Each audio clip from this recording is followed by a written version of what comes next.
Hi tears, இன்றைக்கி ரொம்ப டேஸ்டியான சிக்கன் சுக்கா ஈஸியாக எப்படி செய்கிறதுன்னு பார்க்கலாமா? இது செய்கிறதுக்கே 15 மினிட்ஸ் தாங்க ஆகும். ஆனால் டேஸ்ட்டு வேறு லெவலில் இருக்கும்.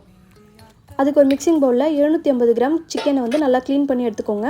1/4 கப்பு ஃப்ரைட் ஆனியன் சேர்த்துக்கோங்க. 1/4 டேபிள் ஸ்பூன் மஞ்சள் தூள், 2 டேபிள் ஸ்பூன் குழம்பு மிளகாய் தூள், 1 tablespoon garam masala, 1/2 tablespoon pepper, 1/2 tablespoon சோம்புத்தூள், 1 டேபிள் ஸ்பூன் கல்லுப்பு, 2 டேபிள் ஸ்பூன் தயிர் சேர்த்து நல்லா மேரினேட் பண்ணி 20 நிமிஷம் வச்சுருங்க. நான் இஞ்சி பூண்டு பேஸ்ட்டு போட மறந்துட்டேன், அதனால் இப்போ சேர்த்துக்கிறேன். நீங்கள் ஃபஸ்ட்டே சேர்த்து மேரினேட் பண்ணி வச்சுக்கோங்க.